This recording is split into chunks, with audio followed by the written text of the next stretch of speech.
मित्रों, आज आप लोगों को हम उत्तर प्रदेश अयोध्या फैजाबाद की सबसे प्रसिद्ध कहानी राजा हरिश्चंद्र की, सत्यवादिया राजा हरिश्चंद्र की कहानी बताने वाले। इस कहानी को सुनने के बाद दोस्तों आपको समझ में आ जाएगा कि हमारा क्या दायित्व होता है, हमारा समाज में क्या मान सम्मान होता है, हम समाज में कैसे आगे बढ़ें। और एक ऐसा ज्ञान प्राप्त होगा जिसे आप अपने परिवार में शेयर करके, आप अपने परिवार में इसको शेयर करते हैं तो आपके परिवार में कभी लड़ाई झगड़े नहीं होंगे। दोस्तों, राजा हरिश्चंद्र का नाम सबने सुना होगा। तो दोस्तों चलिए हम कहानी को शुरू करते हैं। हम आपको राजा हरिश्चंद्र की कहानी से अवगत कराने जा रहे हैं, कैसे उन्होंने इंद्र जी के द्वारा ली गई परीक्षा को पूरी सत्यता और निष्ठा के साथ संपूर्ण की। आप इस कहानी को अंत तक जरूर सुनिएगा। मित्रों, एक बार अयोध्या शहर में एक राजा रहा करता था जो बहुत ही प्रतापी और साहसी थे। उनका नाम राजा हरिश्चंद्र था। इनको सभी लोग राजा सत्यवादी हरिश्चंद्र के नाम से बुलाते थे, क्योंकि हरिश्चंद्र जी अपने जीवन में हमेशा सत्य और धर्म का पालन किया था। राज्य में सभी लोग अपने राजा हरिश्चंद्र से बहुत खुश थे और उनके राज्य में सभी लोग बहुत खुशी से रहा करते थे। हमेशा सत्यवादी और धर्मपरायण का पालन करने के कारण कई भगवान राजा हरिश्चंद्र से बहुत खुश रहते थे और बहुत सारे भगवान राजा हरिश्चंद्र की तारीफ करते सुनते थे। भगवान इंद्र को राजा हरिश्चंद्र से बहुत क्रोध आने लगा था, जिस कारण भगवान इंद्र राजा सत्यवादी हरिश्चंद्र से खुश नहीं रहते थे। जिसके बाद भगवान इंद्र ने सत्यवादी राजा हरिश्चंद्र की एक कठोर परीक्षा लेने का निर्णय लिया, जिसके कारण उन्होंने भगवान विश्वामित्र को अपने पास बुलाया और उनसे कहा, तुमको अयोध्या राजा सत्यवादी हरिश्चंद्र की परीक्षा लेनी है। जिसके बाद भगवान विश्वामित्र जी ने भगवान इंद्र की आज्ञा का पालन करते हुए सत्यवादी राजा हरिश्चंद्र की परीक्षा लेने के लिए तैयार हो गए। जिसके बाद उन्होंने जब एक रात को सत्यवादी राजा हरिश्चंद्र बहुत ही गहरी नींद में सो रहे थे, तब भगवान विश्वामित्र जी ने सत्यवादी राजा हरिश्चंद्र को एक ऐसा सपना दिखाया कि हरिश्चंद्र जी अपना सारा राज्य, धन, दौलत सब कुछ भगवान विश्वामित्र जी को दान में दे रहे हैं। उसके अगले दिन, जैसे ही अगले दिन सुबह होती है, भगवान विश्वामित्र जी राजा हरिश्चंद्र के पास पहुंचते हैं और उनसे कहते हैं कि हरिश्चंद्र, तुम मुझे मेरा राज्य दे दो, तुम मुझे मेरा राज्य दे दो जो तुमने हमें दान में दिया है, जो तुमने हमें दान में दिया है। राजा हरिश्चंद्र चौंक जाते हैं, हमने दान में दिया है? फिर कहते हैं हाँ, सपने में मुझे दान में दिया है। जिसके बाद अयोध्या के राजा हरिश्चंद्र जी ने विश्वामित्र जी को अपना सारा राज्य, महल और अपना सारा धन विश्वामित्र जी को दान में दे दिए। लेकिन जब सब कुछ दान में लेने के बाद भी विश्वामित्र जी राजा हरिश्चंद्र की ये कहते हैं कि तुमने मुझे दान तो दिया है लेकिन कोई दक्षिणा नहीं दी है, अब हमें दक्षिणा भी चाहिए, जिसके लिए तुम्हें मुझे दक्षिणा देनी होगी और दक्षिणा में तुमको 1000 सोने के सिक्के देने होंगे। जिसके बाद राजा हरिश्चंद्र भगवान विश्वामित्र जी से कहते हैं कि मैंने तो अपना सब कुछ आपको दे ही दिया है, अब मेरे पास कुछ नहीं बचा है। राजपाट सब कुछ, धन दौलत जो था हमने पहले आपको दे चुका। अब मेरे पास दक्षिणा देने के लिए कुछ भी नहीं है, लेकिन आप मुझे 1 महीने का समय दें, जिससे मैं आपको आपके मांगे हुए 1000 सोने के सिक्के दे दूँगा। जिसके बाद राजा हरिश्चंद्र जी ने दान में अपना सब कुछ देने के कारण अपनी पत्नी और बच्चे के साथ अयोध्या को छोड़कर चले जाते हैं। कुछ दिन की यात्रा करने के पश्चात वह काशी नगरी पहुंच जाते हैं। बहुत से लोगों का मानना यह है कि काशी नगरी भगवान शंकर जी के त्रिशूल पर बसी हुई है और काशी में ही भगवान निवास करते हैं।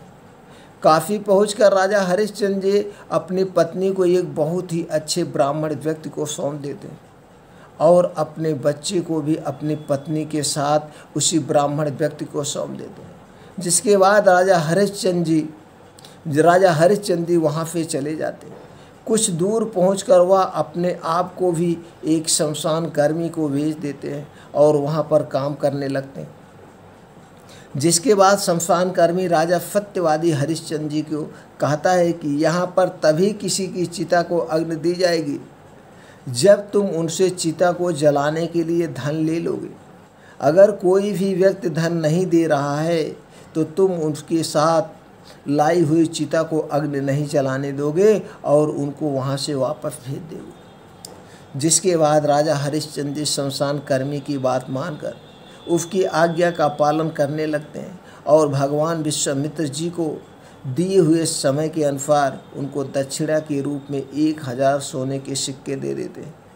उधर राजा हरिश्चंद्र जी की पत्नी, जिसको राजा हरिश्चंद्र जी ने ब्राह्मण के हाथों दे दिया होता है, वह उन्हें ब्राह्मण के घर पर नौकरानी का काम करने लगती है और अपने बच्चे को साथ में रखती है। जब एक दिन उस ब्राह्मण ने अपनी पूजा करने के लिए राजा हरिश्चंद्र जी के बेटे से कहा कि जाओ बेटा, जंगल में जाकर मेरे लिए फूल लेके आओ जिससे मैं अपनी पूजा विधि विधान से कर सकूं। ब्राह्मण की बात मानकर राजा हरिश्चंद्र जी का बेटा जंगल में चला जाता है और एक पेड़ से फूल तोड़ने लगता है। तभी अचानक से वहाँ पर एक जहरीला सांप आ जाता है और राजा हरिश्चंद्र के बेटे को काट लेता है। जिसके बाद वह उसे जहरीले सांप के काटने के कारण वहीं पर ज़मीन पर गिर जाता है और थोड़ी ही देर में उसकी मृत्यु हो जाती है। जिसके बाद जब यह बात राजा हरिश्चंद्र जी की पत्नी को पता लगती है तो वह तुरंत अपने बेटे के पास दौड़कर चली जाती है और उसको मृत देखकर बहुत रोने लगती है। फिर वह अपने बेटे का अंतिम संस्कार करने के लिए अकेले ही शमशान घाट की ओर चली जाती। जिसके बाद जब वह शमशान घाट पहुंचती हैं तो उनको राजा हरिश्चंद्र जी कहते हैं कि तुम शमशान घाट के अंदर नहीं जा सकती हो। अगर तुम शमशान घाट के अंदर जाना चाहती हो तो तुम इसके लिए मुझे पहले कुछ धन देने होंगे, कर देने होंगे। जो लाश जलाई जाती है उसका कर लगता है, तब तुम अंदर जा सकती हो, अन्यथा आप अंदर नहीं जा सकते। अब कुछ ही देर में जब राजा हरिश्चंद्र की पत्नी उनको ध्यान से देखती है तो तुरंत उनको पहचान जाती है और कहने लगती हैं कि स्वामी, मैं आपकी पत्नी हूँ और आपके बेटे का ही निधन हुआ है जिसको सांप ने काट लिया है। राजा हरिश्चंद्र यह सुनकर अंदर से बहुत टूट जाते हैं, लेकिन वह अपने कर्तव्य का पालन करना नहीं भूलते हैं। जिसके बाद वो अपने बेटे और पत्नी को भी अपने कर्तव्य के आगे आने नहीं देते और अपनी पत्नी से कहते हैं कि अगर तुम अपने बेटे की चिता का अंतिम संस्कार करना चाहती हो तो इसके लिए तुम्हें कुछ धन देना होगा। मुझे मेरे मालिक ने ऐसा करने के लिए बोला है। जिनकी आज्ञा का पालन करना मेरा कर्तव्य है और मैं कर रहा हूँ। मैं उनकी आज्ञा के खिलाफ नहीं जा सकता हूँ। जिसके बाद राजा हरिश्चंद्र की पत्नी उनसे कहते हैं कि मेरे पास पैसे नहीं हैं, मेरे पास सिर्फ मेरे पहने हुए कपड़े ही हैं जिनको आप ले लीजिए। जिसके बाद जैसे ही राजा हरिश्चंद्र की पत्नी अपने कपड़े उतार कर उनको देने लगती है, तभी वहाँ पर अचानक से भगवान विष्णु, भगवान इंद्र तथा भगवान विश्वामित्र जी प्रकट हो जाते हैं और राजा हरिश्चंद्र जी की पत्नी को ऐसा करने से रोकते हैं। जिसके बाद भगवान विश्वामित्र जी राजा हरिश्चंद्र जी को बताते हैं कि भगवान इंद्र आपकी कठोर परीक्षा ले रहे थे जिसमें आप सफल हुए हैं। आपने जो सपने में मुझे दान दिया है वह सब एक माया थी और आपका बेटा जीवित है, उसको किसी सांप ने नहीं काटा है। यह सब एक माया का खेल था जिसके कारण आप लोगों को ऐसा लग रहा था कि यह आप लोगों के साथ सच में हो रहा है। आप जिस शमशान कर्मी के यहाँ पर काम कर रहे थे वह कोई और नहीं बल्कि वह हमारे भगवान धर्मराज जी हैं। यह सुनकर राजा सत्यवादी हरिश्चंद्र जी सभी देवताओं के आगे हाथ जोड़कर प्रणाम करते हैं और अपने बेटे को जीवित देखकर उसको गले से लगा लेते हैं। जिसके बाद विश्वामित्र जी राजा हरिश्चंद्र जी को अयोध्या का राज और सारा धन सब कुछ वापस दे देते हैं और वहाँ से वापस चले जाते हैं। इसके बाद राजा हरिश्चंद्र जी अपनी पत्नी और बच्चों के साथ अयोध्या लौटकर खुशी खुशी अपना जीवन व्यतीत करने लगते हैं। दोस्तों, ये कहानी आपको कैसी लगी? इस कहानी से आपको क्या ज्ञान प्राप्त हुआ?